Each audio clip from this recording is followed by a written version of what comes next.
Doctor Carbonell, estamos muy agradecidos de que nos acompañe el día de hoy. Le cedo la palabra para que nos imparta su conferencia denominada Desafíos para los abogados en la pospandemia.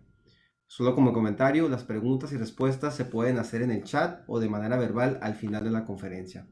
Muchas gracias. Muy buenas tardes a todas y a todos. Quisiera empezar agradeciendo al capítulo Baja California de la Barra Mexicana Colegio de Abogados por su gentil invitación para participar de lo que entiendo que es todavía la conmemoración de la fundación del capítulo, digamos, de ese arranque, de esa tarea. Personifico mi agradecimiento en nombre de todos los integrantes del capítulo en la figura de Leonardo Abarca. Muchas gracias, Leonardo, por esta invitación y desearte de manera pública, como ya lo hice en privado, el mayor de los éxitos al frente de la responsabilidad que desempeñas como presidente del capítulo, y también a Ignacio Ochoa. Gracias, Ignacio, por tu hospitalidad. Mucho éxito en lo que te corresponde en el acompañamiento también de las tareas del capítulo, y gracias por tus palabras de presentación.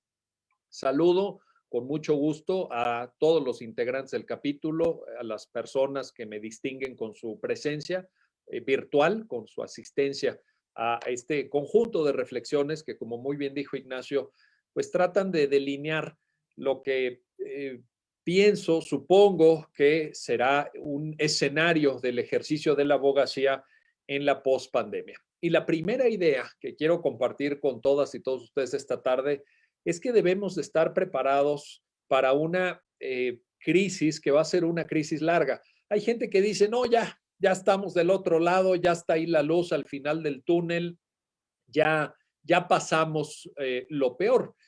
Yo creo que todavía hay crisis para rato si entendemos que el impacto de la pandemia no solamente tiene que ver con la cantidad de personas que se contagian del virus de COVID-19, que tiene que ver con situaciones puntuales en el tiempo de saturación hospitalaria, que tiene que ver con números infortunadamente muy altos de fallecimientos. Yo creo que más bien el tema que trajo consigo la pandemia es una crisis que se manifiesta en tres distintos rubros. Es una crisis, evidentemente, en estos términos que acabo de señalar de salud, pero es también una crisis económica, financiera. Obviamente los ingresos de millones de personas fueron impactados y también en las empresas sufrieron el impacto de la pandemia. El empleo se vio afectado, las condiciones del comercio internacional de México con otros países, el tema pues todo el sector de exportación. Ustedes allá en Baja California lo resintieron hasta hoy prácticamente con el cierre de la frontera, que ya afortunadamente parece que se va a reabrir para viajes no esenciales, ¿no? Así definidos por la Administración Federal Norteamericana.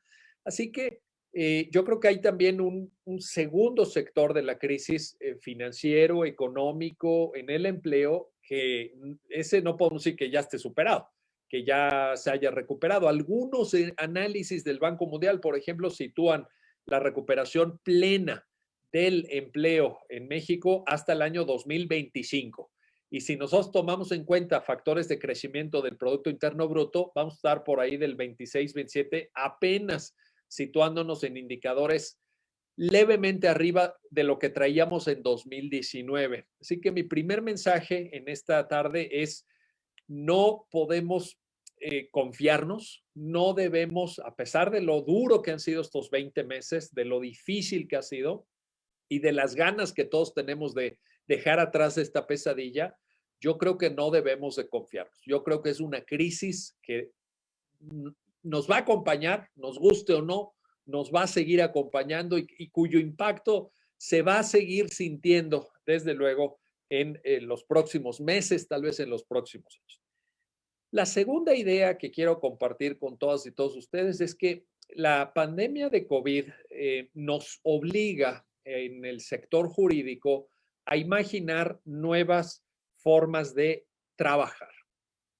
Se ha dicho mucho, se ha hablado en estos meses de la pandemia de cómo deberían de trabajar utilizando las nuevas tecnologías, por ejemplo, los tribunales, todo el ámbito de impartición de justicia con el paradigma que para efectos de abreviar en esta conferencia, porque no es el tema, llamaré el paradigma de la justicia digital, de la e-justice, como le dicen en el ámbito anglosajón. Eh, y creo que ahí hay un área de oportunidad muy importante que no deberíamos echar en saco roto porque ya en algunas entidades federativas y también en el ámbito de competencias del Poder Judicial de la Federación se ha venido avanzando en estos meses en la construcción de ese paradigma en México al cual llegamos muy retrasados, por cierto, porque en otros países ya habían avanzado mucho. En este punto me gusta mucho recordar, cuando hablo del tema justicia digital, siempre procuro citar a un autor que seguramente ustedes han escuchado y es un autor que a varios de nosotros nos ha llamado la atención desde hace años, que es Richard Susskind, un profesor en Inglaterra, líder en el análisis del impacto tecnológico en el ejercicio de la abogacía, y Susskind, en el que es su último libro, que se llama Online Courts and the Future of Justice, los tribunales en línea y el futuro de la justicia, que ya tiene una traducción al español, por cierto, fue publicado por Harvard University Press en Estados Unidos en 2019, antes de la pandemia, fíjense. Susskind en ese libro tiene una idea muy importante para explicar este tema de el área de oportunidad en impartición de justicia digital. Dice él en el libro, miren, ahí nos lo puso Carlos. Gracias, Carlos. Ahí está el link a Amazon para que lo compren. Y a lo mejor también, aprovechando, Carlos, que está muy atento, Carlos Rochini, le mando un saludo. A ver si nos puedes poner el link de la traducción, porque ya está traducido. Habrá gente que lo prefiera leer en inglés, habrá gente que lo prefiera leer en español, para que tengamos también la referencia, si nos ayuda con eso, Carlos. Pero en ese libro, Richard Susskind dice, fíjense en esta frase, la justicia es un servicio, no es un lugar. Fíjense, va de nuevo. La justicia es un servicio, no es un lugar. O sea, cuando nosotros pensamos en la impartición de justicia, no tenemos que pensar en un edificio, en un estacionamiento, en unas paredes, en una sala de audiencias. Tenemos que pensar en un servicio que provee el Estado para ayudar a que las personas resuelvan de mejor manera sus problemas. ¿Y esto cómo se puede hacer usando la tecnología? Pues uno de los efectos va a ser esta deslocalización. Por ejemplo, oficialía de partes virtual, expediente electrónico, notificaciones, pues a lo mejor ahorita les va a sonar exagerado, pero ahí les va, ahí les pongo la idea, notificaciones por WhatsApp, ¿no? Así dicen, no, pero ¿cómo? ¿Un emplazamiento por WhatsApp? Imagínate, no, también hay que entrarle. Por supuesto, audiencias virtuales a través de videoconferencias como a través de Zoom, por ejemplo. O sea, una serie de cuestiones que nos ofrecen una nueva perspectiva de trabajo para las abogadas y los abogados en el contexto de la pospandemia. En algunas materias esto ya se ha ido avanzando. Por ejemplo, tenemos un fundamento expreso para audiencias virtuales en el Código Nacional de Procedimientos Penales y yo espero que también las reformas que habrán de venir en los siguientes meses sean en la misma línea. Tenemos en vísperas, y por ahí está un amparo ganado por la Barra Mexicana Colegio de Abogados en la Corte, el Código Nacional de Procedimientos Civiles y Familiares. Ya ustedes como barristas deben orgullosamente saberlo, saben ya que la Barra ganó ese amparo en una ponencia extraordinaria del ministro Alfredo Gutiérrez Ortiz Mena, que dictamina en esa sentencia, que el Código Nacional de Procedimientos Civiles y Familiares tendrá que estar expedido antes del 30 de abril del 2022. Ese fue el plazo que la Corte fijó, derivado del amparo promovido por la Barra Mexicana Colegio de Abogados. Entonces, pues yo esperaría que en la línea de lo que estableció ya el Código Nacional de Procedimientos Penales, que es de 2014, como saben, se profundice en ese paradigma de justicia digital. Hay mucho por hacer. En la pandemia, como ustedes saben, se fue construyendo en alguna medida, de manera muy desigual, por cierto, pero bueno, cada quien haciendo el mejor esfuerzo posible, un conjunto de modificaciones a la forma de trabajar de tribunales locales de Poder Judicial de la Federación, pero con base en acuerdos generales, tanto de plenos de tribunales superiores de justicia como de consejos de la judicatura.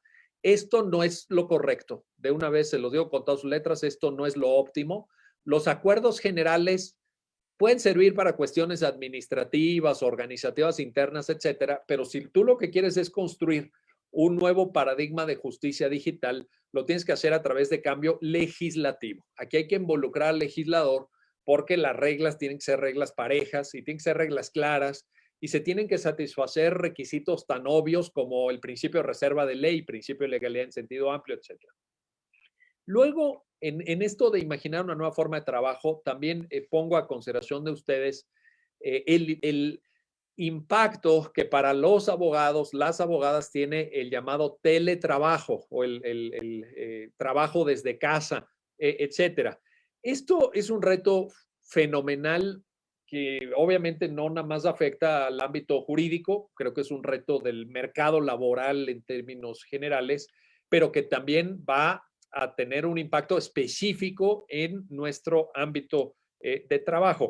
Aquí van a surgir varios problemas. Uno de ellos, que ya varios de nosotros estamos padeciendo, es el de la jornada laboral difusa. Esta idea de que entro a tal hora, me voy a tal hora, pues en el trabajo desde casa no aplica, ¿verdad? Hay veces que no, pues a esta hora todavía estoy desayunando o a esta hora todavía no me duermo y son las 11 de la noche y sigo trabajando o trabajo el domingo en la noche también, etcétera. Entonces, hay una difuminación del concepto jornada laboral. Yo creo que la jornada laboral, el concepto jornada laboral va a cambiar en el paradigma de trabajo a distancia. También vamos a sufrir el impacto, yo creo que en estos 20 meses ya lo hemos saboreado, ¿verdad? Para bien o para mal, de la confusión entre vida privada y vida laboral. Está uno trabajando desde la casa y de repente pues viene un llamado irresistible del refrigerador, ¿verdad? Que dice una botanita, un refresquito, algo ahí para un tentempié. Ay, ya está, y luego el otro porque de repente tu cónyuge, tu pareja dice, oye, me voy a conectar tantito a Netflix, espero no molestarte. Y dice, ay, ¿qué capítulo vas a ver de la serie famosa?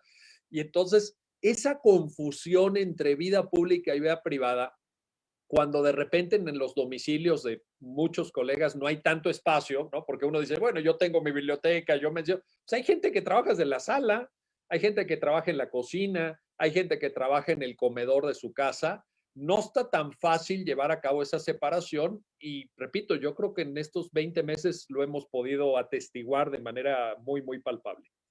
También hay un tercer impacto que creo que vale la pena considerar en el paradigma del trabajo a distancia, que es la diferencia que ahora va a tener la tarea inherente al empleador de supervisión y seguimiento. La supervisión y seguimiento es algo natural en el patrón, pues, respecto al trabajador. Y pues en el trabajo a distancia, ¿cómo supervisas? ¿No? El típico, oye, ¿cómo sé que está trabajando? ¿Cómo le doy seguimiento a las tareas? Va a ser un trabajo más por objetivo que por hora. O sea, yo necesito que me hagas esto y al final del día me tienes que enviar el resultado de tu esfuerzo, de tu trabajo, pero no tanto que yo esté viendo como el trabajo presencial, pues que estés ahí en tu escritorio, que estés efectivamente trabajando, que estés efectivamente reunido con los clientes, etcétera, porque en el trabajo a distancia esa supervisión y seguimiento pues no está tan fácil de llevar a cabo. Y una última reflexión sobre esto, creo también que va a cambiar el paradigma de trabajo a distancia, la forma en la que hacemos networking, esta tarea que ocupa a veces un porcentaje importante de nuestras agendas, el estar pues haciendo contactos, reuniéndonos con clientes, reuniéndonos con colegas, reuniéndonos con el capítulo Baja California de la Barra Mexicana Colegio de Abogados, pues también va a cambiar porque simplemente la forma de reunirse ahora, lo hemos visto en estos 20 meses con los clientes, cambia. Uno cuando lo recibe en su oficina, ¿verdad? Pues ya se sabe ciertos trucos, cierta magia, ¿verdad? La bienvenida, el servirle un café al cliente, una forma de atención, dónde va a estacionar su carro, la palmadita en el hombro para que el cliente sienta ese apoyo, esa empatía, esa confianza. Y eso en el Zoom, ¿cómo se hace? ¿Cómo se hace la palmadita en el hombro? ¿Cómo se hace ese apretón de manos, verdad? Esa transmisión de seguridad corporal a distancia por Zoom. Pues no se puede. Esto cambia Las reuniones de colegas, ¿no? Ustedes lo han visto, las reuniones de colegios, de barras, de asociaciones también cambian. Hay una forma diferente, por supuesto, de entender todo esto y esto en alguna medida va a llegar, en alguna medida, ojo, o llegó para quedarse. En este mismo sentido, el trabajo desde casa nos abre la perspectiva de una discusión renovada sobre un tema que quienes están obviamente en la práctica han sufrido y padecido, en el buen sentido lo digo, desde hace años, que es ¿dónde pongo mi oficina? Ustedes saben que la identificación de la tarea de los abogados con un lugar físico, pues requiere de inversiones cuantiosas, requiere de tomar decisiones muy delicadas, como si compro el inmueble o lo rento, si lo compro, en dónde lo compro. Aquí, por ejemplo, en Ciudad de México, pues las zonas más deseadas, ¿no? Paseo de la Reforma, en Las Lomas, en Las Palmas, etcétera. O sea, allá en Tijuana, en Mexicali, pues tendrán también sus zonas VIP, ¿no? Entonces, eso supone un porcentaje importante de tu facturación mensual.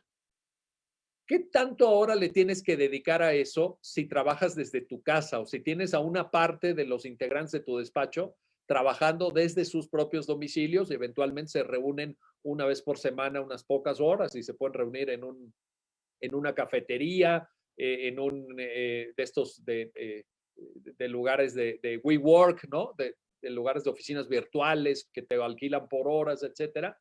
Toda esa reflexión que muchos de nosotros tuvimos que hacer en su momento para comprar, alquilar, dónde alquilar, qué tanto invertir, qué tanto destinar del ingreso mensual del despacho al pago de renta, etcétera. Yo creo que ahorita cambió. Eso cambió también y es algo que nos debe llevar a una profunda reflexión, porque seguramente ustedes allá en Baja California y obviamente nosotros aquí en Ciudad de México, esa es una inversión cuantiosísima. Aquí en la Ciudad de México los bienes inmuebles están a un precio verdaderamente, es una locura. Tenemos costos por metro cuadrado parecidos a ciudades europeas, ¿no? A las ciudades más caras de Estados Unidos. Aquí se paga el metro cuadrado en la Ciudad de México a ese nivel. Y uno de repente dice, oye, pero pues si puedo ahí acomodar a lo mejor en la casa un cuartito, un espacio de trabajo, mis colaboradores están conectando en Zoom permanentemente, los traigo checados en el WhatsApp, etcétera, pues ¿por qué tengo que hacer esa inversión tan cuantiosa? Entonces yo creo que ahí hay un tema que también vale la pena considerar. Y un tercer asunto en la imaginación de la nueva forma de trabajo tiene que ver con lo que de manera general voy a llamar enfoques preventivos. Yo he repetido mucho, seguramente ya me lo han escuchado hasta el cansancio, pero lo seguiré repitiendo tantas veces como pueda, que a México le ha hecho mucho daño el paradigma de la abogacía solamente enfocada desde el litigio. Parece que ser abogado es luchar, pelear, ir a tribunales, promover recursos, presentar demandas. Yo creo que esa visión, lo digo con mucho respeto para todas y todos ustedes, es una visión dañina, es una visión perjudicial, además de que es inexacta porque en la práctica no es lo único que hacemos. En la práctica hay un ejercicio de la profesión jurídica muy amplio que a veces tiene que ver con abogacía in-house, lo que decía Leonardo al principio de asesorías corporativas, de acompañamiento en procesos de negociación, en fin, de un conjunto de actividades, de notariado, por ejemplo, que no supone esa visión bélica, de choque, de confrontación que se promueve indebidamente, creo yo, en las escuelas y facultades, en algunas de ellas por lo menos. Entonces, yo apostaría en que esta pandemia nos genere la reflexión de ir hacia enfoques preventivos, una cultura de la prevención en donde los abogados también seamos los protagonistas. Porque el problema es que cuando le dices a los abogados, oye, anticípate al conflicto, vende tus servicios de tal manera que el cliente no tenga que caer en la situación del conflicto, del problema, sino que tú le digas cómo evitar ese problema. Todos los abogados se sienten como desplazados, se sienten como que decir, oye, yo aquí qué voy a cobrar, o yo aquí qué voy a hacer, o cuál es mi papel. Yo creo que hay que reinventar en ese sentido las asesorías jurídicas y hay que ver el enorme valor agregado que en un país como México puede tener el que tú le digas a tu cliente, oye, si tú haces A, B y C, vas a evitar el problema, vas a evitar el surgimiento del conflicto O a lo mejor vas a evitar años de litigio, años y años de estar yendo a tribunales y promoviendo recursos, etcétera, etcétera. Entonces, ojalá que quede también una cultura de prevención, una cultura de negociación. Tenemos que aprender a negociar también. Hay que quitarnos ese tabú de que negociar equivale a corrupción. No es cierto. No es cierto. Vean a nuestros vecinos del país del norte. Allá son expertos en negociar. Los abogados tienen una formación de especialistas en negociación que en México también requerimos y nos ayudaría muchísimo. La tercera idea que quiero compartir con ustedes esta tarde es que hay que observar para el mundo de la pospandemia, el mundo jurídico, obviamente, la pospandemia, a los llamados sectores emergentes. A mí me causa cierta perplejidad cuando le pregunto a los estudiantes de los últimos semestres o cuatrimestres de la carrera, ¿a qué se quieren dedicar? Cuando ya obtengan su título, su cédula, ¿en qué les gustaría emplear su tiempo profesional? Y me dicen, pues, yo quiero litigar fiscal, yo quiero litigar laboral, yo quiero llevar juicios penales o yo quiero atender asuntos familiares. Y uno, como todos y todas ustedes que estamos ya en la práctica, decimos, oye, pues está saturadísimos. O sea, imagínate, ¿no? Litigar asuntos familiares, ¿no? Te pagan muy exiguos honorarios, hay muchísima competencia, hay colegas que llevan esos asuntos aparentemente gratis, ¿no? Yo siempre digo, nada es gratis en la vida, pero bueno, ellos dicen, aquí le llevamos asunto gratuito, ¿eh? Su divorcio incausado gratuito. Bueno, no necesariamente es así, pero lo cierto es que hay una oferta tremenda. Yo lo que quiero decirles y compartirles esta tarde es que nos asomemos a nuevas áreas, que nos asomemos con una perspectiva fresca y renovada a sectores en donde no hay tanta saturación y donde va a haber mucho requerimiento de servicios jurídicos, de asesoría de profesionales del derecho, etcétera. Les doy algunos datos. Según un estudio de la ONU, en el 2030 en el mundo habrá más de 1,000,000,000 de personas de más de 65 años, es decir, adultos mayores.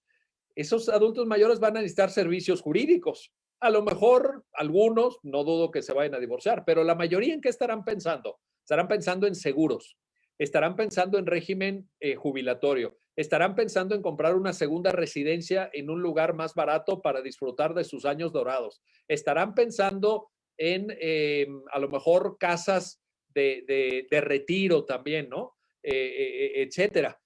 Pues, ¿cómo andamos ahí? ¿Cómo andamos en esa oferta de servicios jurídicos? ¿Qué les podemos plantear a esos adultos mayores que serán un número importantísimo de personas, algunos de los cuales, por cierto, querrán vivir los años dorados de su vida allá en el paraíso que es la Baja California? Imagínense todos los migrantes, los jubilados, que ya los hay.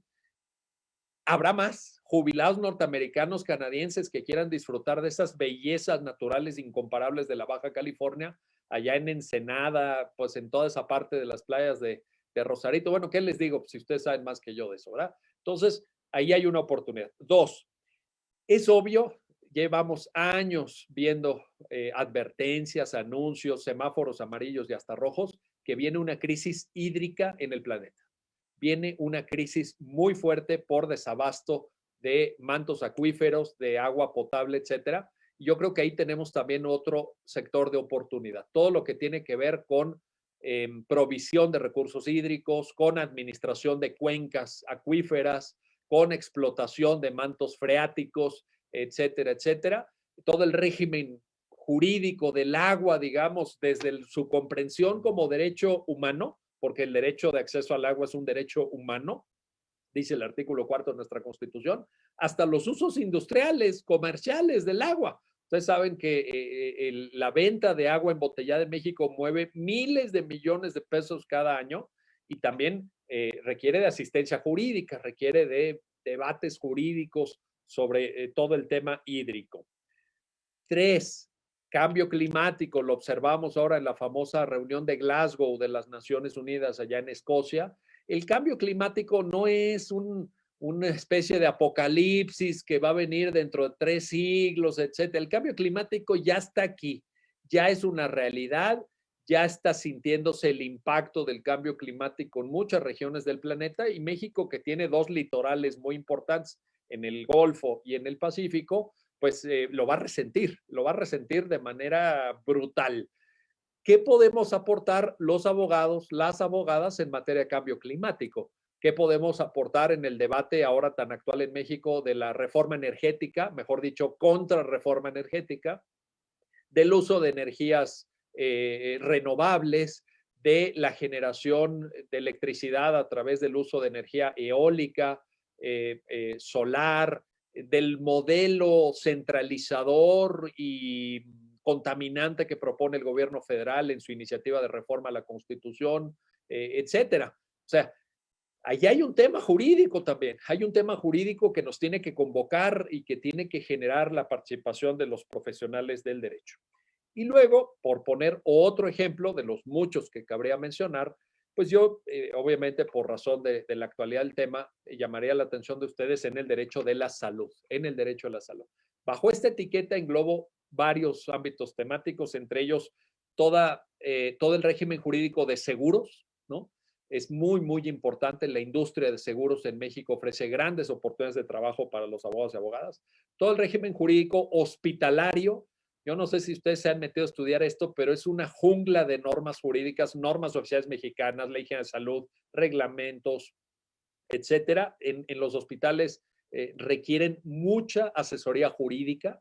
Los temas jurídicos en los hospitales son el día a día y no todos los abogados le saben, no todos los abogados se han metido a esa área de oportunidad.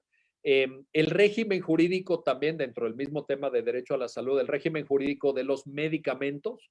Ahorita pues estamos en el debate de vacunas, pero piensen en general, patentes de medicamentos, explotación de patentes, propiedad intelectual, propiedad industrial, en fin, una serie de cuestiones, cuidado de adultos mayores, esto que les decía antes, en fin, yo creo que en derecho a la salud hay muchísimo por abarcar y muchísimo por hacer, y creo que son áreas, todas estas que les mencioné, no tan saturadas, no tan tradicionales, que exigen una visión nueva, fresca, renovada del ejercicio de la abogacía para no estar en lo mismo, porque si no, todo el mundo quiere ser fiscalista, penalista, laboralista, civilista. Oye, pues espérame. La idea general aquí con la que cierro este tercer punto es la siguiente. Hay una obra de dos economistas franceses muy importante que se llama El Océano Azul. Ahí a lo mejor también Carlos Rochín nos da favor de poner el link en Amazon. El Océano Azul, que dice, procura buscar sectores de la economía que no estén tan saturados. Los océanos azules son aquellos que se pueden navegar y donde tú eres el único que va navegando por ahí. Tú eres el protagonista de esos océanos azules y es algo que te va a redituar y que te va a permitir un crecimiento económico muy importante, en vez de entrar a áreas de ejercicio profesional muy saturadas, que los propios autores del libro del Océano Azul llaman los mares rojos, y están rojos porque están enrojecidos con la sangre de los competidores, en donde tú compites con tus colegas a partir de darles puñaladas, de bajar tus honorarios, de arrancarles los clientes, de hacerte a la mala de carteras de clientes, etcétera. Y eso no tiene futuro. Eso no tiene futuro. No es la forma adecuada de trabajar. En cambio, el Océano Azul es una perspectiva mucho más óptima y mucho más favorable. Ahora, cuarta idea. Yo creo que ya ahorita se está sintiendo, yo creo que cada uno a su manera lo resentirá o no, pero yo creo que va a venir una muy fuerte presión hacia abajo en temas de honorarios profesionales. Yo creo que el tema de honorarios va a estar muy presionado, ya sea que trabajemos para personas físicas, ya sea que trabajemos para empresas. Bueno, quienes trabajan para sector público, pues ya ni les digo, ¿verdad? Porque ahora está de moda la austeridad republicana que trajo consigo este nuevo gobierno y que, pues, en fin, ya saben ustedes que cualquier cosa que sea ahí de más de cierta cantidad ya se ve con sospecha, ¿no? Ya se ve como un aspiracionista, ¿no? Ya eres un fifí aspiracionista, ¿no? Neoliberal, etcétera. Entonces, hay una pelea en contra de cualquier fuente de ingresos más o menos decoroso en el sector público ahorita, y eso pues también impacta en abogadas y abogados. Yo creo que en ese sentido No hay una fórmula mágica. Lo que sí es cierto es que hay que darnos cuenta de este fenómeno de presión sobre montos de honorarios y hay que imaginar nuevas formas de generar valor. En mi experiencia, y cada quien podrá obviamente aportar su punto de vista, los clientes están dispuestos a pagar buenos honorarios si tu trabajo como abogada o abogado les aporta valor. Lo que no quiere el cliente es estar pague y pague y pague, ¿no? El típico, oiga, pues que tanto para las copias y que tanto para no sé qué y que tanto para el otro sin ver resultados durante años. Eso es lo que el cliente no quiere y ahí es donde el cliente protesta y donde el cliente se inconforma con la tarea de los abogados. Y déjenme les digo, tiene toda la razón, pues tú estás cobre y cobre y cobre, ya le planteaste un adelanto, ya le planteaste una iguala, ya le pediste dinero para copias, ya le pediste dinero para el traslado, ya le pediste dinero para no sé cuántas cosas, ¿y qué resultado le has dado al cliente? Cero, cero. Entonces ahí el cliente tiene razón en protestar y tiene razón en sentirse inconforme con nuestro trabajo. Yo creo que la idea fundamental es aportar valor a nuestros clientes. Ahora, en esto de la tarea de valor y de devengar realmente unos buenos honorarios, creo que nos vamos a enfrentar a varios dilemas. Uno de ellos tiene que ver con que una parte del trabajo jurídico, creo yo, ya lo estamos viendo, se va a automatizar por el mayor acceso a la información en línea. Es decir, lo digo de manera coloquial y ustedes me disculparán para no quitarles mucho tiempo, los clientes ya googlean sus propios problemas. Entonces ya te llega el cliente googleado. Hace 20 o 30 años, cuando muchos de nosotros empezamos a trabajar, pues el cliente llegaba a ciegas contigo y se ponía en tus manos. Y ahorita el cliente dice, oiga, licenciado, pero yo ya vi que no sé qué, yo ya me fijé, no sé qué. O el cliente se mete a foros en redes sociales, típicamente en Facebook, suelta una pregunta y nuestros colegas de manera totalmente indebida e irresponsable, lo digo con respeto, pero lo digo con todas sus letras, le contestan preguntas en 2 líneas en Facebook, ¿no? Entonces el cliente llega contigo y dice, no, licenciado, es que a mí ya me dijo fulano tal en Facebook, ¿verdad? El perfil del abogado memetrónico, ¿verdad? Ya me dijo que sí se puede, licenciado, no me dice usted ahorita que no se puede. Ah, ¿dónde? ¿Cómo lo sabes? No, pues que en Facebook me dijeron, ahí en un foro. Oye, ¿quién le dijo? No, pues hay un perfil de Facebook que se llama el abogado memetrónico. Ah, no, pues sí. Sí, no sale, seguro va a ser un gran profesionista. Es muy dañino esto, pero vean, ¿sucede o no sucede? ¿O estoy inventando? Sucede todos los días con mucha frecuencia en desdoro, en demérito del ejercicio responsable y riguroso de la profesión. Entonces, nos puede gustar más o nos puede gustar menos, pero ahí está la información. A veces es información de más calidad, a veces información de menos calidad, a veces es más rigurosa, a veces más superficial, pero el cliente busca esa información. Antes de ir a tu despacho, antes de contactarte, antes de consultarte, ya hay una primera aproximación. Habrá algunos casos donde el cliente se quede ahí y diga, no, yo ya me informé, yo ya valoré lo que puedo hacer y lo que no puedo hacer y no quiero una relación contractual con un despacho de abogados porque me cuesta tanto y lo que voy a obtener es muy poco. Bueno, entonces eso va a generar presión sobre los abogados.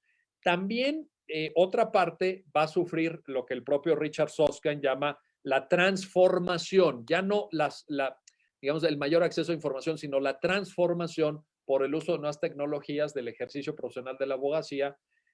Como lo ilustra muy bien, siempre me gusta poner este ejemplo, se los voy a escribir aquí en el chat, ya que veo que está muy activo el chat en esta reunión de Zoom. Es el caso, es un caso muy famoso, muy conocido en Estados Unidos, que es el caso Loomis versus Wisconsin. En el caso Loomis versus Wisconsin, la Suprema Corte de ese estado, del estado de Wisconsin, discutió el uso de software para el dictado de medidas cautelares en un proceso penal, específicamente por lo que respecta a la evaluación de riesgo. Ustedes saben que para fijación de medidas cautelares es muy importante la determinación de factores de riesgo, pues de riesgo de fuga, de riesgo de, digamos, de daño del imputado hacia el material probatorio, hacia los testigos, hacia las víctimas, etcétera. Y en ese sentido, existe un software que es muy utilizado en la mayor parte de estados de la Unión Europea, de la Unión Americana, perdón, a través del cual se da la matriz de determinación de riesgo. Y ese software le indica al juzgador el tipo de medida cautelar que debe dictar. Bueno, pues esto le pasó a un señor Eric Loomis, que es precisamente el nombre de uno de del actor, pues, en este juicio, y él planteó que la utilización de software para dictado de medidas cautelares violaba su derecho humano al debido proceso. La Corte Suprema de Wisconsin no le da la razón, dice, oye, pues, estás equivocado, se puede perfectamente utilizar el software, respetado tus derechos humanos. Lo único que se hace ahí es poner una herramienta, digamos, de enriquecimiento del razonamiento judicial en aras a una mayor certidumbre y una mayor objetividad en el dictado de medidas cautelares. Intentó llegar Eric Loomis a la Corte Suprema de Estados Unidos, allá en Washington, y la Corte Suprema no aceptó el caso. Acuérdense que la Corte Suprema tiene competencia certiorari, no lo aceptó y ahí quedó. Entonces, puede haber también un factor de transformación. Creo que vamos a vivir un fenómeno, lo digo de manera resumida, en otras ocasiones lo he explicado con más detalle, pero yo creo que se entiende muy bien así, de uberización de la abogacía, en donde el cliente te va a pagar por proyecto, te va a pagar por resultado. ¿Por qué le llamo uberización? Porque tú pagas el transporte en vez de contratar a un chofer de tiempo completo que tiene asignado un vehículo, etcétera. Oye, pues tú necesitas 15 minutos que te lleven a un lugar. Pues tú contratas esos 15 minutos y pagas esos 15 minutos. Eso puede suceder también en materia de ejercicio profesional de la abogacía. Ya está sucediendo. Ahora, como ustedes saben, se están contratando abogados en Estados Unidos para tener una audiencia, para redactar un escrito y no hacerse cargo de todo un proceso, sino de manera puntual en función de las necesidades específicas. Entonces, eso también va a cambiar la forma que tenemos de cobrar. Siguiente idea. ¿Quiénes van a ser en todo este escenario quienes saldrán adelante? Digámoslo así, de forma un poco quizá televisiva. ¿Quiénes van a ser los ganadores en todo esto? Yo creo que los ganadores van a ser aquellos abogados y abogadas, en primer lugar, que puedan trabajar, que puedan ofrecer sus servicios a empresas y que sean capaces de comprender el alcance y significado del negocio. Es decir, que formen parte de la estrategia de beneficios de la empresa. Ya el típico abogado que le dice al empresario, no se puede, no se puede, no es por aquí, aquí, no, ese es el abogado que no tiene la casa. El abogado que se mete entiende la lógica del negocio, entiende la formulación de estrategias de valor para los accionistas, para los dueños de la empresa, va a tener un gran futuro y obviamente va a tener muchas oportunidades de trabajo. Soy menos optimista en esto para quienes trabajan en el sector público, lo digo con respeto, sé que aquí hay servidoras y servidores públicos, pero el sector público en México yo creo que está pasando por una de sus peores épocas en las últimas décadas y créanme que yo ya llevo bastante en esto y lo he visto como partícipe y como observador externo. Estamos en un momento de declive muy, muy marcado en ejercicio de funciones públicas y creo que nos va a costar recuperarnos. O sea, aunque pudiera cambiar el signo de los futuros gobiernos, creo que este impacto, esta debacle de capital humano en el sector público va a generar efectos más adelante, durante muchos años, y en ese sentido creo que hay que ser muy, muy precavidos y muy cuidadosos. También van a resultar abogadas y abogados ganadores quienes sepan manejar las nuevas tecnologías. Yo me acuerdo que hace pues ya 12 años abrí mi cuenta de Twitter, ¿verdad? Y en ese entonces algunos colegas de la UNAM pues se burlaban de mí, ¿no? Decían, no, hombre, este cuate, ha de ser un cuate que tiene un chorro de tiempo libre, es como un adolescente frustrado el doctor, ¿verdad? Porque ahí está en redes sociales y sube sus fotos y anuncia sus eventos y pone ahí su último libro y no sé qué. Bueno, esos colegas hoy en día siguen siendo absolutamente desconocidos, nadie lee sus textos, nadie los conoce, se leen entre académicos nada más, es lo más aburrido que hay y no pintan para nada en el debate público mexicano. Y en cambio, quienes estamos en redes sociales participamos de ese debate, cada quien con su estilo, cada quien con su alcance, pero el uso de nuevas tecnologías nos potencia muchísimo en términos del alcance de la tarea que hacemos.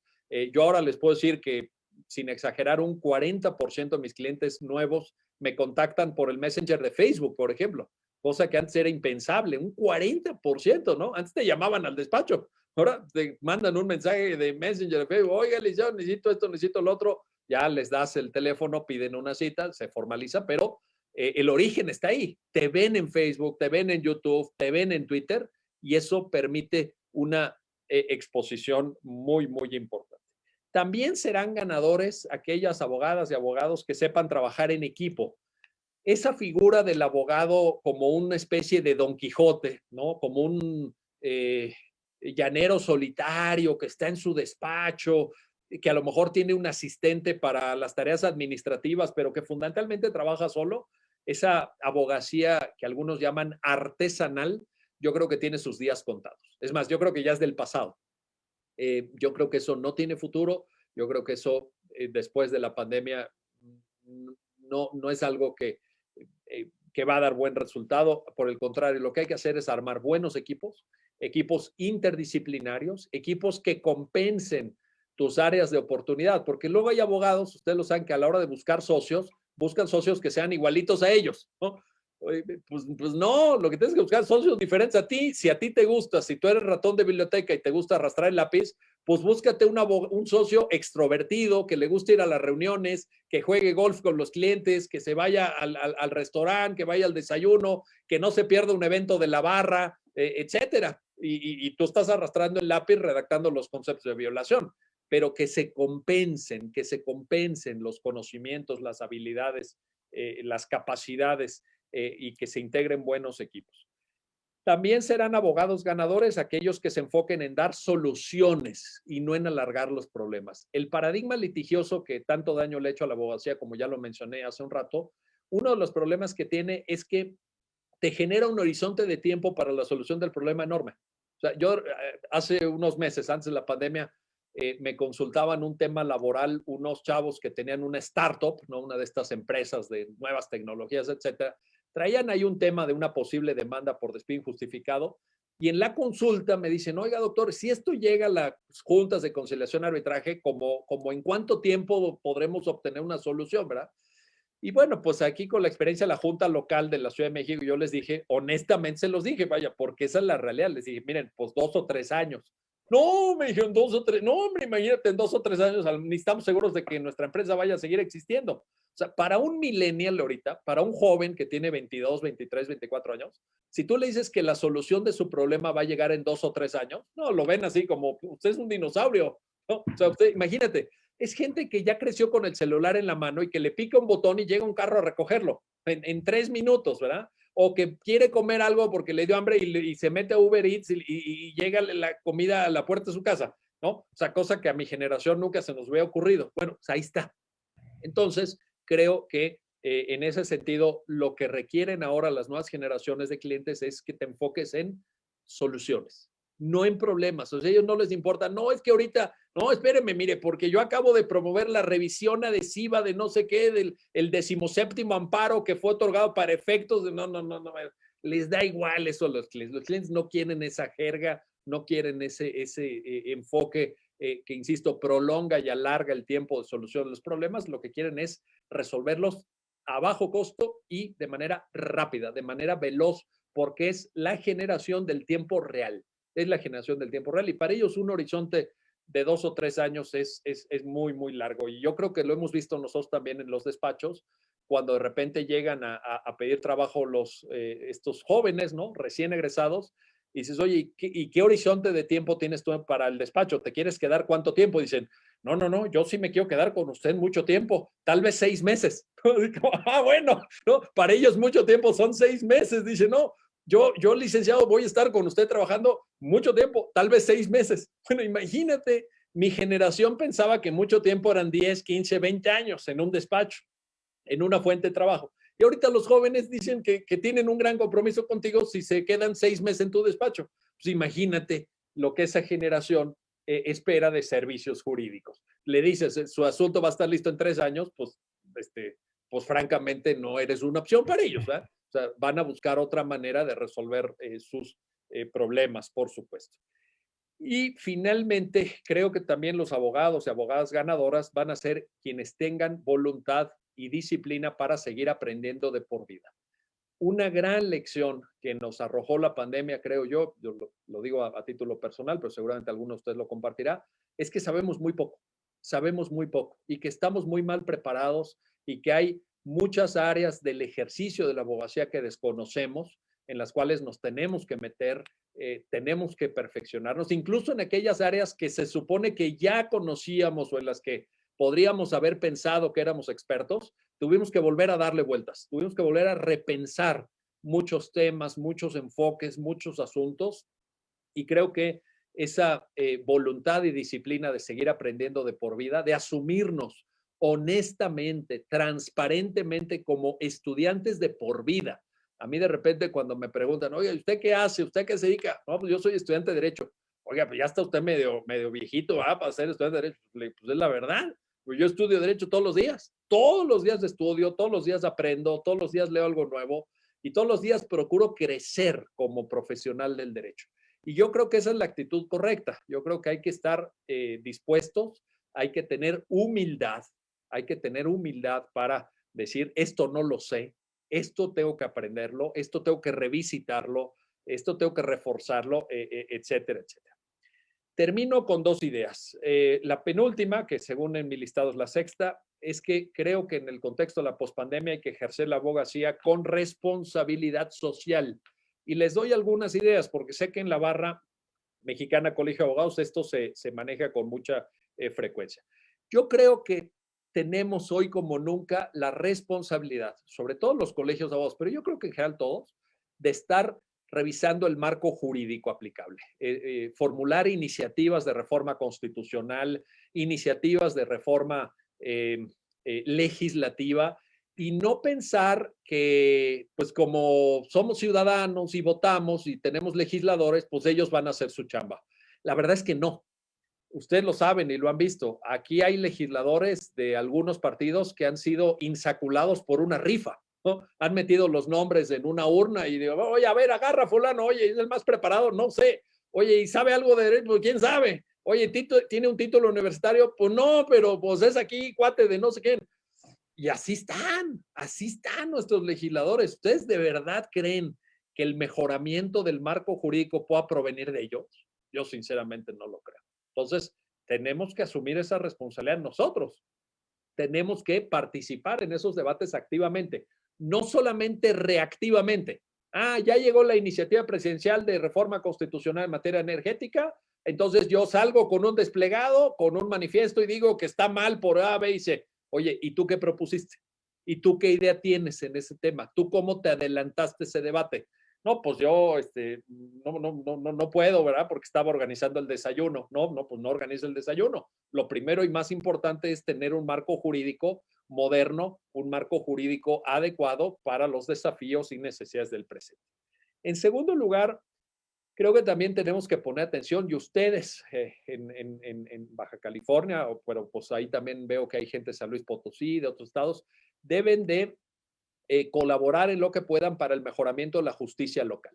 Si en general, la impartición de justicia en México es bastante deficiente, adolece de defectos pues, que todas y todos conocemos, no es el tema de hoy, no voy a tener eso, pero hay un sector especialmente olvidado y es la justicia en el ámbito de las entidades federativas, la llamada justicia al fuero común, que está resintiendo cargas de trabajo altísimas, medios humanos y tecnológicos muy limitados, apoyo presupuestal precario, los recursos no abundan en la justicia local, hay estados donde los jueces ganan un salario verdaderamente raquítico, entonces yo creo que también ahí tenemos que poner mucho énfasis como abogacía organizada, como integrantes de la profesión.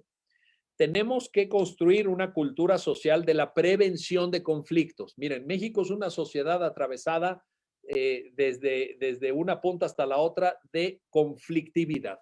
Es una sociedad plagada de conflictos. No sé por qué, pero para donde uno voltee, entre vecinos, en el trabajo, con la administración pública, en temas de derechos humanos, todos son conflictos, brincan por todos lados. ¿Qué debe hacer la abogacía? Contribuir a la pacificación del país. La abogacía tiene que ser un factor pacificador del país, tiene que ser un factor de concordia ciudadana y no de multiplicación del conflicto. Si nosotros nos asumimos como el martillo que está ahí pegando y pegando y pegando en la cabeza del ciudadano que no cumplió con la ley, pues lo único que vamos a hacer es multiplicar el conflicto. Yo creo que hay que hacer una cultura social de la prevención del conflicto y de la pacificación. Creo también que hay que hacer accesible el derecho para todos. Nos encanta, porque pues es nuestra área de dominio y nuestra fuente de ingresos también, por cierto, nos encanta manejar un lenguaje así, ¿no? No, es que quid pro quo, ¿no? No, es que pacta sunt servanda, ¿verdad? No, es que yo sum cuique tribuere, ¿verdad? Hombre, wow. Entonces, intentamos generar una ínsula impenetrable para los no iniciados, lingüística en primer lugar, para manejar nosotros los temas jurídicos, para mantener el monopolio del conocimiento jurídico y que la sociedad no pueda arreglar por sí misma sus problemas. Yo creo que esto es indebido. Yo creo que hay que mejorar el lenguaje, hay que hacer un derecho lingüísticamente más accesible, hay que aprender a comunicar mejor, ¿no? Y en fin, los ejemplos sobran. Alguna vez le escuché a José Mario de la Garza decir que le mandó un memorándum, una de estas tarjetas, ¿no? Entre comillas, tarjetas informativas a un cliente de una empresa europea de 30 y tantos páginas, ¿va? Un memorándum así detalladísimo, citando jurisprudencia, artículos, criterios doctrinales de tal tema, etcétera. Y la empresa se lo regresó y le dijo, oiga, Eliseo, pues yo esto no entiendo nada, ¿verdad? No sé en qué idioma me está usted hablando. Póngame en una página de 2 párrafos qué es lo que usted necesita que yo sepa del tema. Punto. Nada más, no me eche rollo, no, 30 páginas. ¿Cómo se le ocurre? ¿Cómo se le ocurre? Nosotros somos ingenieros, ¿no? Entonces, creo que también ahí la parte de construcción lingüística, de tener un lenguaje asequible para la gente, de hacernos entender mejor, es algo muy, muy importante. Otra tarea, la penúltima en esto de la responsabilidad social, es algo que ustedes conocen y manejan muy bien y son ejemplares. El trabajo pro bono, por supuesto. A mí me ha tocado en esta pandemia trabajar con un grupo de abogados de maravilla, varios de ellos de Baja California, que es el grupo de justicia COVID, que ahora se acaba de multiplicar con justicia contra el cáncer. Es ejemplar. No saben la admiración que les tengo, no saben la tarea que hacen, la entrega que tienen, el compromiso que demuestran día tras día tras día. Tenemos un grupo de WhatsApp, algunos de ustedes por ahí seguramente participan en Justicia COVID, que no para. Todos los días hay novedades, todos los días nos comunican una nueva suspensión del acto reclamado, una sentencia de amparo favorable, etcétera. Y todo es pro bono. Todo es pro bono en aras a ayudar a las personas, ayudar a las familias, ayudar a quienes están resintiendo el impacto de la pandemia, y esto tiene que ser ejemplar y tienen que merecer todo el aplauso, todo el reconocimiento y todo el apoyo y la participación de todas y todos nosotros en ese tipo de tareas. Y luego, por último, y lo voy a decir con mucho respeto porque no quiero molestar a nadie, obviamente, y estoy muy agradecido que me hayan invitado, pero una última tarea de responsabilidad social tiene que ver con reconstruir la imagen de los abogados, la imagen social de los abogados. Tenemos mala fama, digámoslo con todas sus letras, pero creo que es una mala fama bien ganada, bien ganada. Decía, vuelvo a citar a mi amigo José Mario de la Garza, decía José Mario en una entrevista antes de la pandemia, la abogacía le ha quedado a deber a México. Y creo que tiene razón. Claro, a muchos colegas de la barra no les gustó eso, pero pues tiene razón. O sea, la abogacía le ha quedado a ver al país. No hemos hecho todo aquello que deberíamos haber hecho en favor de un país mejor, de un México más justo. Y yo creo que tenemos que cambiar incluso hasta la manera en cómo proyectamos en redes sociales nuestra imagen. A mí me sorprende mucho, repito, lo digo con muchísimo respeto, no quiero molestar, ofender a nadie, pero me sorprende mucho que de repente hay perfiles en Facebook, en Twitter de abogados que suben fotos de estoy en la comida, estoy en el desayuno, estoy en el evento social, estoy en no sé dónde. Oye, ¿y a qué hora trabajas? ¿A qué hora trabajas? ¿O en qué consiste tu trabajo? ¿O cuál fue el último libro que leíste? O qué criterio puedes aportar, o por qué no me citas jurisprudencia de la Corte Interamericana. No, selfie aquí con mi cuate, ¿verdad? Hoy es viernes en la noche, estoy disfrutando este rico whisky, estoy disfrutando este rico vino. No, oye, ¿y a qué hora trabajas? ¿A qué hora trabajas? ¿Qué imagen estás proyectando? En fin, que cada quien saque sus conclusiones. Yo no soy nadie para decirles cómo deben ustedes de comunicar o qué imagen deben de proyectar. pero la sociedad quiere profesionales, no quiere vividores de la abogacía, no quiere personas que se dediquen a jugar golf, a ir a desayunos, a reuniones sociales, a presumir lo que beben o el carro que se compraron o el cinturón de marca que traen, etcétera. La gente espera de abogadas y abogados que resuelvan problemas, que sean profesionales, que sean rigurosos, que demuestren tener conocimiento de los asuntos que atienden. Y eso también se demuestra hasta en lo más banal o superficial, como puede ser en los mensajes de redes sociales. La última idea, con esto termino, es que todo esto se va a proyectar a profundos cambios en el ámbito de la educación jurídica. Necesitamos que el cambio inicie de manera seminal en quienes están hoy estudiando derecho.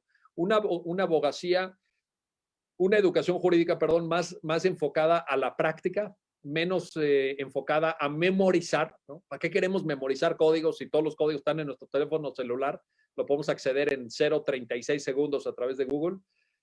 Mucho más enfocada a lo que yo he llamado las dos columnas vertebrales de la educación jurídica del siglo XXI, que son la argumentación jurídica y los derechos humanos. Esas tienen que ser las dos columnas vertebrales de la formación de nuestros jóvenes estudiantes, argumentación jurídica, derechos humanos, y que sepan y estén enfocados a resolver problemas. En ese sentido, creo que va a ser una educación menos, lo digo con respeto también, codiguera, y una educación más de caso práctico, más de problema-solución, ¿no? Te doy el problema, dame la solución.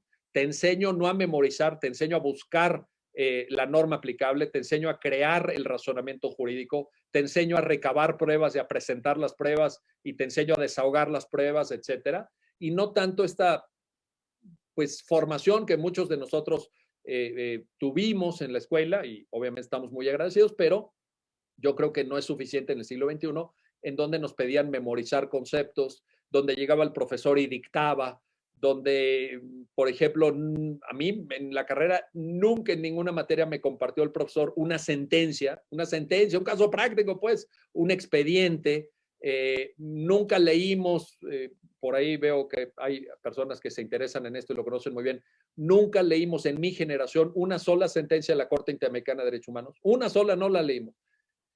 Claro, entonces, pues todo esto tiene que cambiar. Todo esto tiene que cambiar y el lugar adecuado, idóneo para que esto cambie y se genere una cultura jurídica de distinto signo son las escuelas y facultades de derecho. Habrá profesores que lo asuman, habrá profesores que lo entiendan y habrá otros profesores que se tengan que jubilar. Bienvenida a la jubilación. Si no se van a adaptar, ahora sí que si no ayuda y no contribuye, mire, pase usted a retiro, disfrute de ir a jugar al golf, el tenis, haga usted lo que quiera, lea novelas en su casa, rusas del siglo XIX, que son muchas y muy largas, y pásela usted bien, pero no esté usted quitando el tiempo a los estudiantes si va a enseñar cosas que ya no son de interés, que ya no son aplicables en la abogacía y en las necesidades de la abogacía del siglo XXI. Entonces, yo creo que tenemos también una tarea muy, muy importante que hacer y esta sería mi última reflexión. Por tanto, repito a manera de resumen y con esto cierro, prepararnos para una crisis larga, no estamos ni siquiera cerca del final de la crisis en modalidad de salud financiera y de empleo o crisis también de carácter político, imaginar nuevas formas de trabajo, segunda idea. Tercera idea, observar sectores emergentes para la práctica de la abogacía. Cuarto, tener la idea de generación de valor para de alguna forma mitigar o hacer frente a esta presión enorme que va a haber sobre los honorarios. Quinto, observar quiénes son y por qué los serán los abogados y abogadas ganadores, los campeones en el escenario de la pospandemia. Sexto, ejercer la responsabilidad social de la abogacía que conlleva la abogacía. Y séptimo, los cambios en la educación jurídica. Esas serían mis ideas para esta reflexión, reiterando mi agradecimiento, mi reconocimiento al capítulo Baja California, a sus líderes, a Leonardo, a Ignacio, a todos los que integran ese capítulo y desearles el mayor de los éxitos en su periodo de gestión al frente del capítulo. Gracias, muy buenas tardes. Muchas gracias, doctor. Vamos a pasar a la sección de preguntas y respuestas. Si alguien tiene alguna pregunta, lo puede hacer en el chat o si levanta la mano, la puede hacer de forma verbal. Adelante. Bueno, en lo que se anotan algunas de las preguntas, doctor, yo tengo uno de los temas que tocó fue el tema de la justicia local. Eh, Recientemente el ministro Saldívar, el presidente de la Corte, habló de que la reforma al Poder Judicial, aun y cuando es una reforma de importancia y trascendencia, en realidad no va a resolver los problemas que tiene nuestro sistema de administración de justicia en todo el país, especialmente la justicia local, que es la justicia la justicia directa que el ciudadano ve de día a día. Y ahí es donde tenemos serios problemas. Eh, si usted pudiera realizar algún cambio al sistema judicial estatal, a los poderes judiciales locales, si el legislador le diera carta blanca para hacer este cambio, ¿cuál sería?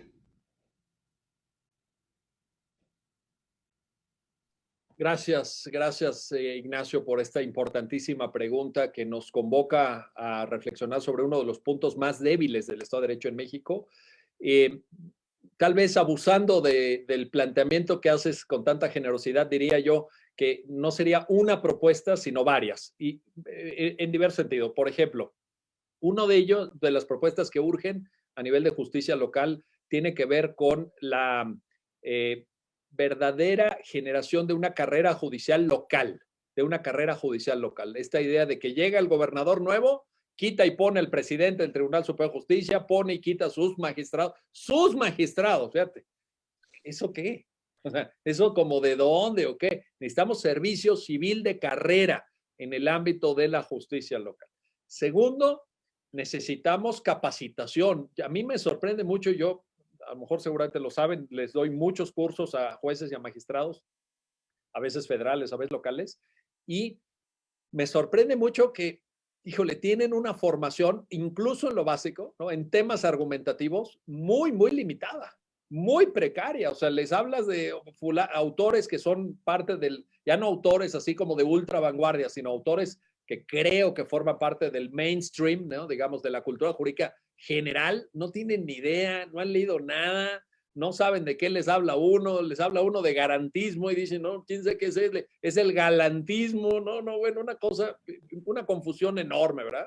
Entonces, creo que sí hace falta apostar mucho a la capacitación, pero capacitación en serio, no esta capacitación fake que, por ejemplo, en el marco de la reforma penal se dio en muchas entidades federativas donde se simulaban los cursos, en donde asistía gente a impartirlos que no tenía la más remota idea de qué estaba hablando, en donde se cumplía con un requerimiento burocrático de tanto número de horas, se firmaba la asistencia, pero nadie ponía atención al curso, nadie aprendía, no eran enfoques prácticos, etcétera. Entonces, una capacitación realmente en serio. Y luego algo, una tercera cuestión que yo pondría ahí es algo que ya tiene muchos años y no se ha resuelto y no creo que se resuelva pronto, que es el tema del dinero. De lo que se quejan es que no tienen recursos, no tienen suficiente presupuesto, etcétera. Y yo creo que aquí hay una gran variabilidad, porque, vaya, lo digo porque es público, lo pueden consultar en los portales de transparencia. Hay magistrados en entidades federativas de Tribunales Superiores de Justicia que ganan 180,000 pesos al mes, que es un sueldo equivalente al de juez de distrito, y hay magistrados que ganan 35,000 pesos al mes. Entonces, ¿no? O sea, dependiendo si trabajas en tal estado o en tal otro, pues ahí va a ver cómo, ahí a ver cómo te va. Yo creo que se requiere una cierta homologación, se requiere, en fin, respetando la diversidad y la pluralidad que México es territorialmente hablando, pues yo creo que se requiere emparejar la cancha, ¿verdad? O sea, que a ti te resulte atractivo. El otro día un magistrado en un estado del norte, por cierto, no voy a decir cuál, me decía, aquí la aspiración mía y de todos mis colegas es brincar a la justicia federal, ¿no? O sea, ser magistrado de un unitario, de un colegiado, porque no, hombre, olvídate, los sueldos son impresionantes, las prestaciones, todo en Poder Judicial Federal. ¿Y quién se queda en la justicia local? Pues el que no puede dar el brinco. Y entonces el recurso humano pues no es de la misma calidad y eso repercute en las sentencias, en la celeridad del trámite procesal correspondiente, la diferencia entre justicia federal y justicia local, bueno, ¿para qué se las cuento, verdad? Yo creo que es obvio y todos lo saben. Entonces, sí hay un tema de dinero, pero Yo en esto cada vez que les doy clase, cuando está ahí gente de los consejos de la judicatura o gente que tiene a su cargo la administración de los tribunales, les digo, está bien, el tema del dinero está bien y cada vez que pueden lo sacan. Qué bueno, luchen por eso. Pero piensen en cuántas cosas se pueden hacer sin gastar más. Y eso es lo que ellos no piensan. Y eso es lo que a veces creo que es un área de oportunidad. ¿Se pueden tomar medidas de transformación y de cambio a bajo costo? Sí, sí se puede. Claro que se puede. Y también en eso es algo que tenemos que pensar y ayudarles a reflexionar sobre si no hay dinero, no es que te eches a dormir, es que tienes que pensar cómo hacerlo sin dinero. No es decir, no, pues ya no me dieron dinero, ¿verdad? Híjole, yo quería, pero pues miren, los diputados no me apoyan financieramente, pues, ¿qué quieren que haga?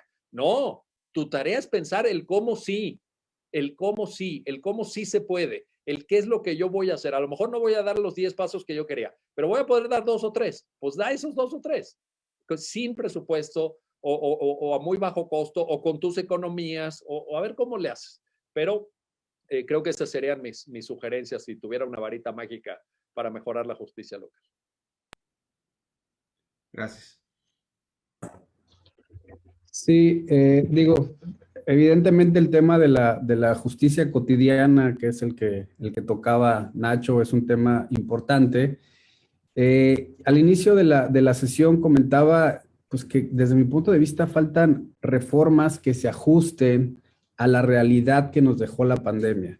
Tocaba como ejemplo, digo, mi práctica profesional es corporativa, tocaba como ejemplo las reuniones o las asambleas que hacen los socios y que nosotros vemos la Ley General de Sociedades Mercantiles que no está apegada a la realidad que necesitamos al día de hoy. Por ejemplo, que se reconozca, que se puedan hacer asambleas, digo, temas de ese tipo. En cuanto a reformas legales que reflejen esta realidad al día de hoy, ¿cuáles usted ve más necesarias en este momento? Con mucho gusto, Leonardo, y te aprecio y agradezco tu muy bien formulada y profunda pregunta. Yo creo que ahorita la batalla en lo inmediato por la repercusión enorme, de verdad no estoy exagerando, enorme que va a tener, es la que tenemos que hacer todas y todos nosotros en el Código Nacional de Procedimientos Civiles y Familiares. Y aquí les doy un dato que siempre lo cito, me habrán escuchado ya hasta el cansancio esto, pero pues es mi justificación. Fíjense todo lo que trajo consigo la reforma penal, 2008, 2014, 2016, la expedición de leyes nacionales, el Código Nacional en 2014, etc. Bueno, según datos del INEGI, del 100% de asuntos que conocen nuestros tribunales en el país, el 13% son en materia penal. ¿Ok? Con todo lo que conllevó la implementación del nuevo sistema, el gasto público, la capacitación, la renovación normativa, etc. Nada más para que se den una idea. El futuro Código Nacional de Procedimientos Civiles y Familiares va a regir al 67% del total de procedimientos judiciales del país. 67% contra 13% en materia penal. Entonces, ahí nos jugamos todo. Ahí nos jugamos todo.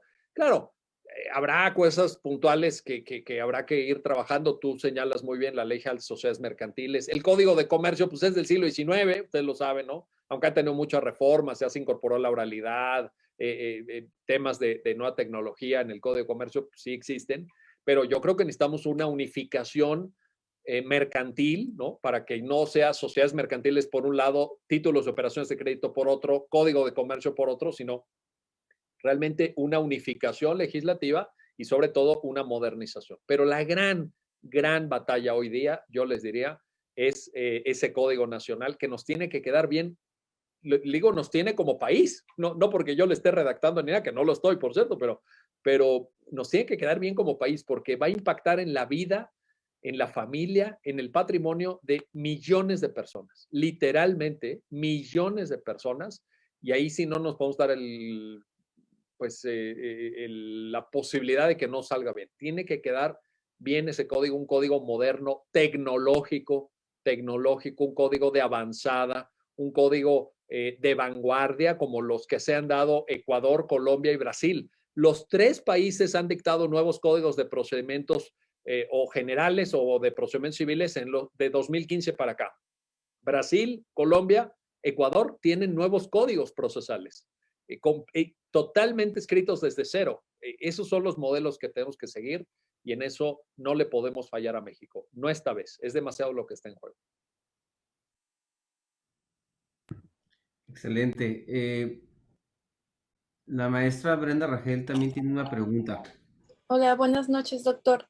Yo también un poco relacionada con la pregunta que realizaba Ignacio sobre el fortalecimiento de los poderes judiciales locales. De alguna manera pudiera incidir que cada entidad federativa contara con medios de control constitucional local a través de las creaciones de salas constitucionales, lo que ya sucede en Ciudad de México, que a pesar de tener una sala constitucional, en realidad no se conoce el trabajo que ha realizado y de alguna manera cómo esto puede desahogar el trabajo de la Suprema Corte. Es una pregunta. La segunda sería relacionado al uso de redes sociales por juzgadores, pero no del ámbito federal, sino local. Yo creo que a través de Twitter, quienes manejamos esta red social, conocemos de las actividades de juzgadores federales, pero creo que se conoce muy poco de la actividad de juzgadores del ámbito local y cómo esto pudiera incidir también en una percepción y de conocer el trabajo que se realiza desde los poderes judiciales locales. Sí, gracias Brenda y te saludo con mucho gusto como siempre. Pues la verdad es que en temas de redes sociales hay mucho por aprender. En los diversos países hay reglas deontológicas de ética judicial, en donde se fijan ciertos lineamientos, ciertos criterios, ¿no? Porque de una u otra manera, si tú eres juzgador y participas del debate en redes sociales, pues no te desprendes de tu cachucha servidor público y no te desprendes de tu cachucha de juzgador, ¿verdad? Entonces, bueno, cuestiones pues hasta cierto punto de sentido común. No anticipes criterios sobre temas que puedan llegar a tu juzgado. Debate siempre con decoro, o sea, no faltes al respeto, no insultes. Procura mantenerte dentro de tu ámbito de expertise, o sea, no te pongas a opinar como si fueras el gran campeón mundial de fútbol, ¿verdad? O el experto en básquetbol, o en fin, puedes, en fin, expresar obviamente tus aficiones deportivas, pero digamos, no te pongas a opinar sobre lo primero que se te ocurra, ¿verdad? Sobre el tema del día. Pues yo creo que el aeropuerto se tiene que construir acá. Oye, pero eres juez de amparo, ¿no? No puedes decir dónde se construye el aeropuerto, ¿verdad? Entonces, digo, hay reglas deontológicas que todavía se están perfilando, pero yo diría, y les pido que me ayuden obviamente a difundir esta idea, que los jueces tienen que estar en las redes sociales y que cuantos más jueces estén en las redes sociales y difundan su trabajo y nos comuniquen de manera asequible la tarea enorme que hacen, pues bienvenidos. Yo la verdad es que sigo, al igual que tú, Brenda, a muchos juzgadores, ciertamente lo dices muy bien, la mayoría de ellos federales, pero también algunos locales, y hacen un trabajo espléndido, espléndido, son unos superhéroes en temas de justicia abierta, de justicia ciudadana, asequible en términos lingüísticos, etcétera. Y pues yo creo, Brenda, igual que tú, seguramente que aprendemos mucho. Yo aprendo mucho, sinceramente, yo aprendo, leo lo que suben, estoy atento. Hay veces que uno, pues también anda uno en tantos temas, ¿verdad? Que no te da tiempo de ver todo y a veces te alertan ellos, ¿no? Te dicen, oye, cuidado con este criterio, ya salió esta tesis, ya ahí tenemos tal precedente, o ya se va a discutir este tema, o mi intervención en el Pleno de la Corte fue tal, ¿no? Como lo hace el ministro Saldívar muy bien. O sea, yo creo que pues con eso ganamos, no le veo problema, pero vuelvo al principio, observando ciertos criterios que son de sentido común, que también yo ahí les diría, pues igual para ustedes, o sea, esto que de repente en Twitter se ve que se van calentando y uno termina mentándole la madre al otro. Pues así no se debate, perdón, somos profesionistas. No, es que me dijo que yo, imagínense si yo me pusiera a contestar todos los insultos que a mí me han dado a lo largo de estos 12 años en Twitter, pues no terminaría yo nunca, ¿verdad? No habría escrito un libro jamás porque no terminé de escribir contestación de insultos, ¿verdad? A todo lo que me han dicho y todo. Pues eso, yo ahí sí aplico la de Humberto Eco, ¿verdad?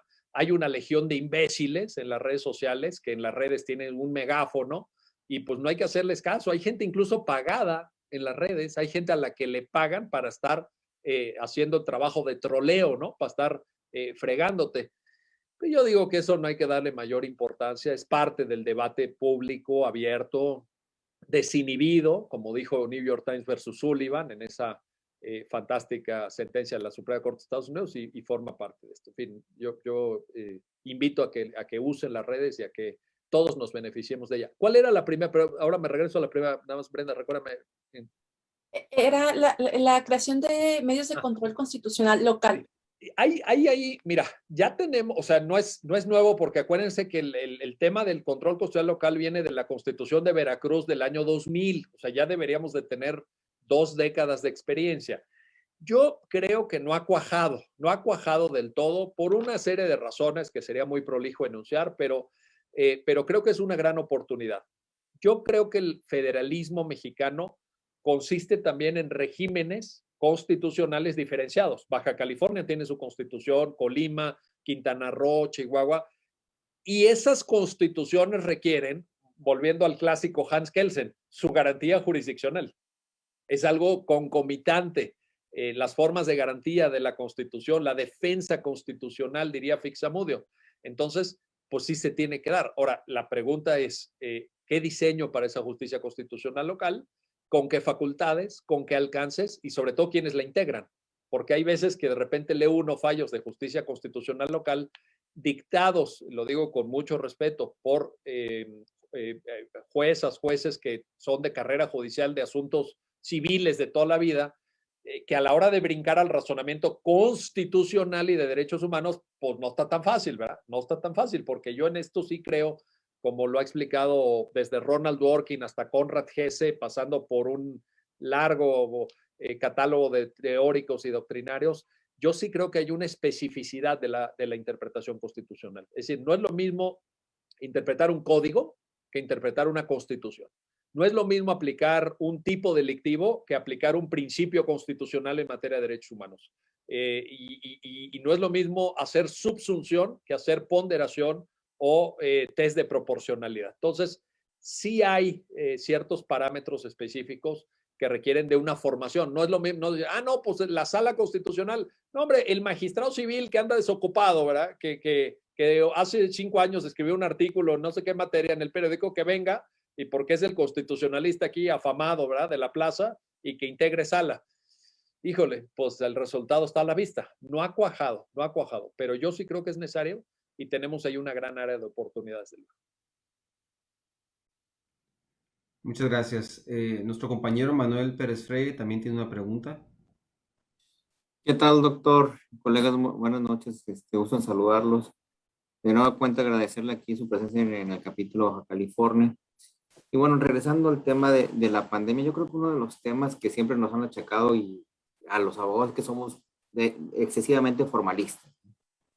Y, y muchas veces tenemos que litigar con una camisa de fuerza, ¿no? Por las formalidades del procedimiento, si no cumples con las fórmulas sacramentales, pues no te admiten una prueba, te la desechan, y inclusive acaba de haber un laudo internacional en contra del Estado mexicano por ser excesivamente formalistas, el caso de León versus México. Pero yo creo que también parte del aprendizaje que nos dejó la pandemia es que algunos juzgadores sí aprendieron a flexibilizarse y se dieron cuenta que si seguían yendo por el formalismo, no íbamos a avanzar en algunos casos. Yo gratamente me tocó hacer ratificaciones de un desistimiento de un juicio de amparo vía WhatsApp.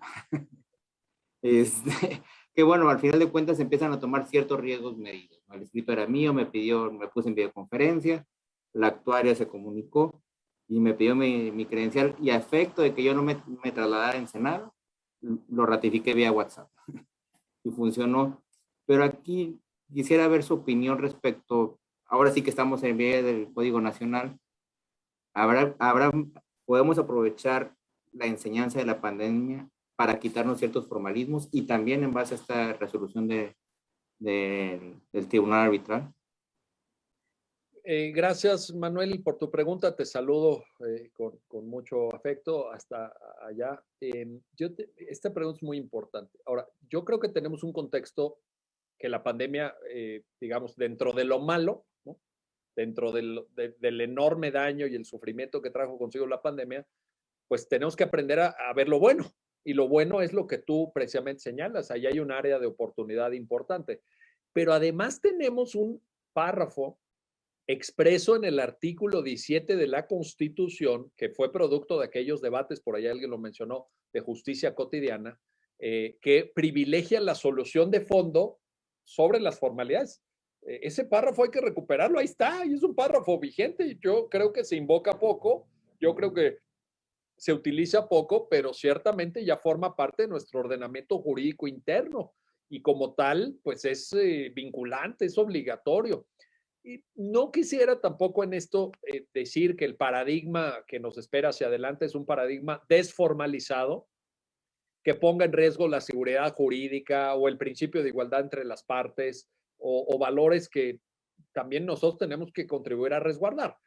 Pero sí, esta idea del juzgador que se fija en el más mínimo detalle, en cualquier error que cometas para inadmitirte, para sobreseer, típico en los juicios de amparo, ¿verdad? Etcétera. Esa es la parte donde ya no. No, eso ya no. O todavía un debate que ahí les propongo, Leonardo, Ignacio, para un siguiente evento que yo traigo ahí en la mira, los famosos reenvíos de la justicia federal a través del amparo. Me parece una cosa insostenible ya.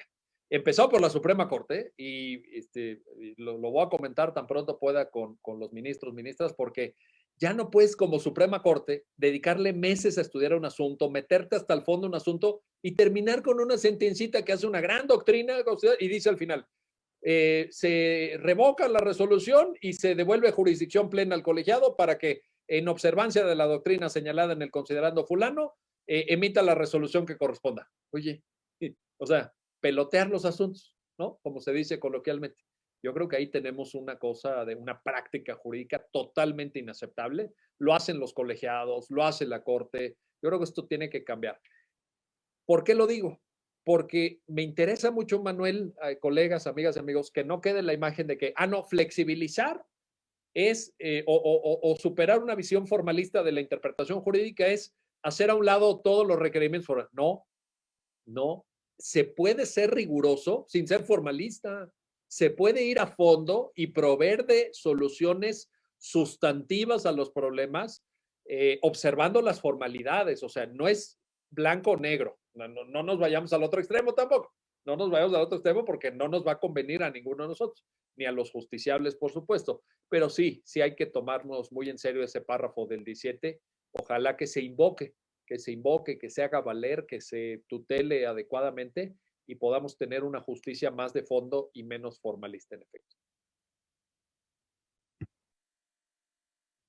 Perdón, no quiero abusar, pero ya que lo tenemos aquí, un poco fuera del tema de la pandemia o de la pospandemia. Actualmente hemos visto una cierta tendencia a que se le está dando efectos generales a las suspensiones. Evidentemente eso rompe la regla y se está constituyendo como una excepción, pero creo que está generando cierta tendencia. Primero lo vimos con el tema de la reforma eléctrica, energética, ahora hubo por ahí un juez de distrito de Tlalnepantla en donde ordenaba pues de forma indirecta se vacunara a todos los menores porque no ordenaba la vacunación de un menor en particular, sino que ordenaba vía suspensión provisional se modificara el Plan Nacional de Vacunación a efecto de que se incorporara a los menores de 12 a 18 años en el esquema. Entonces, yo quisiera su opinión respecto a esta tendencia. Con mucho gusto, Leonardo. Es un tema de la mayor relevancia y es un tema que creo que está dado por dos circunstancias específicas.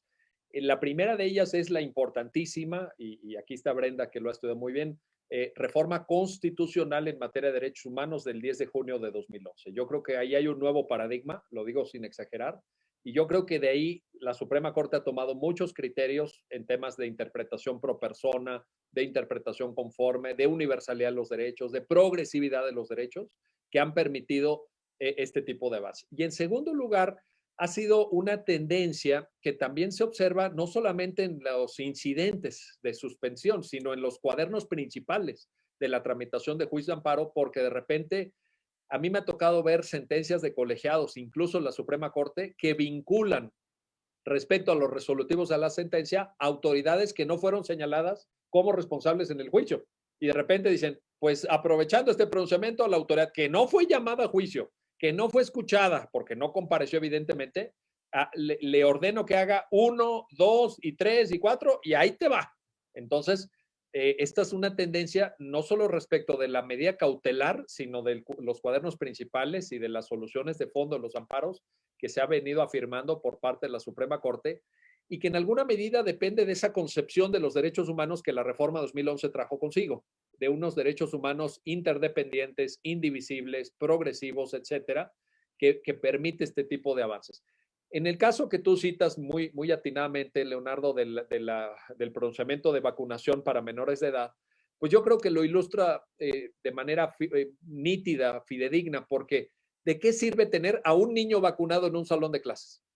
A un niño vacunado, ¿de qué sirve frente al COVID? Pues lo que te sirve es que todos estén vacunados. Lo que tú quieres es que si tu hijo va a la escuela, esté en un entorno seguro en términos de protección frente al virus. No dicen, no, pues es que el mío sí está vacunado. Oye, y todos los demás, no, los 20 compañeros, no, ellos no. No tiene caso. O tampoco caer en este formalismo de decir, pues que cada quien tramite su juicio amparo. Pues es que es de uno en uno, pues por eso hay fórmula Otero. Pues que vengan todos aquí, y hagan su trámite y promuevan su demanda y regresen por su autosuspensión. Y, oye, no, espérame. Yo me acuerdo, ya ustedes están muy jóvenes, a lo mejor ya no les tocó, pero antes la ley de profesiones, la ley general de profesiones decía que no podían obtener una cédula profesional en ninguna materia aquellas personas que no fueran mexicanas por nacimiento. Entonces, todos los que no eran mexicanos por nacimiento, cuando obtenían un título profesional, iban a la Dirección General de Profesiones, que quedaba aquí, bueno, allá en Insurgente Sur, allá pegadito a Ciudad Universitaria, me acuerdo muy bien, y cuando llegabas a la ventanilla te decían, mire, usted no nació en México, haga su trámite. No, pues aquí vengo a hacer mi trámite. No, es que no es aquí. Usted tiene que ir al Poder Judicial Federal, promover una demanda de amparo y traernos copia de la demanda de amparo. No se preocupe, licenciado, no se preocupe. Ni vamos a contestar la demanda, ni vamos a interponer recurso, ni nos interesa lo que usted diga en la demanda. Usted vaya y haga el trámite y tráganos el papel, porque nosotros con eso ya nos lavamos las manos y le vamos a dar su cédula. Ibas, los cuates ya se la sabían, los juzgados administrativos del primer circuito ya se la sabían porque habían ido centenares de personas, metías la demanda y casi te decían regrese por su sentencia en 15 días, ¿verdad? Ya tenían su machote, lo llenaban, lo llevabas a la Dirección General de Profesiones y era como llevar tu fotografía. Pregunta, ¿eso por qué diablos se tenía que hacer cientos o incluso miles de veces si todo el mundo ya sabía cuáles eran las reglas del juego? ¿Tiene sentido un amparo así? ¿Tiene sentido realmente que se imparta justicia así? ¿Qué no tenemos mejores cosas que hacer los ciudadanos? ¿Qué no tienen mejores cosas que hacer los jueces de distrito? Yo creo que sí. Entonces, si podemos, por ejemplo, a través de una sentencia, incorporar al régimen de protección del derecho a la salud a todos los menores de edad para que sean vacunados, está bien, está bien. Y hoy, por ejemplo, que se supo que el gobierno recurrió en contra de esta determinación, pues muchos, por ejemplo, en Twitter se manifestaron escandalizados. No, hombre, un gobierno inhumano, un gobierno que... El gobierno está litigando, está en su derecho a interponer su recurso. Si a mí me hubieran preguntado, yo les hubiera dicho que no lo hicieran. Pero como no preguntan a nadie, ¿no? Como les vale gorro totalmente la opinión de cualquiera que no forme parte de su movimiento, pues nadie consultó, pero yo les diría no lo hubieran hecho. Pero están litigando, es un recurso previsto en la ley, no están haciendo nada ilegal, no están haciendo nada fuera de la ley. A mí me parece que el hecho de que los niños estén vacunados es algo bueno para el país y es algo bueno para los niños incluso. Y en Estados Unidos ya saben que ya se dio esa orden y ya se autorizó. Entonces, como que México, como que dice uno, híjole, pues ¿para dónde estamos caminando, verdad? O ¿para dónde nos quieren llevar también, no? O ¿de qué se trata, no? Entonces, pero pues ahí está. La técnica de amparo, si la pregunta, Leonardo, va en cuanto a la técnica jurídica, yo les diría que sí da para ese tipo de pronunciamientos. Yo no veo que sean fuera de lugar esos pronunciamientos, ni veo que estén, pues ya será el juez, ¿no? O sea, tampoco pues ya habrá un recurso, ya lo revisarán los superiores, en fin, pero yo veo que sí, tomando en cuenta la reforma 2011 y la ley de amparo de 2013, yo no lo veo fuera de lugar, sinceramente lo digo. Muchas gracias. Perfecto. Pues por cuestiones de tiempo, aunque seguramente hay más preguntas y los temas son muy interesantes, por cuestión de tiempo ya tenemos que concluir la sesión. Doctor, le agradecemos mucho su participación de hoy. El tema es de gran importancia e interés. Eh, el tema del COVID, cuando vino y nos complicó la vida a los abogados, pues lo bueno que algunas de las autoridades encontraron la manera de quizás hacer algunos avances, por ejemplo, el Poder Judicial Federal con materia del juicio en línea. Ojalá que otras autoridades sigan el ejemplo y también en vez de decir que pues tenemos cierto número de obstáculos, mejor se pongan, como dice usted, a trabajar, a innovar y a encontrar áreas de oportunidad que nos da esta pandemia. Le agradecemos mucho, doctor, su participación. No, le pido por favor que no sea la última vez que venga a platicar con nosotros. Ojalá que tenga oportunidad en el futuro de darnos otras pláticas. Espero ahora sí presencial. Y le tenemos aquí un reconocimiento virtual. Si me ayudan por favor a ponerlo en la pantalla. Muy bien. Y dice lo siguiente. La Barra Mexicana Colegio de Abogados AC, capítulo Baja California.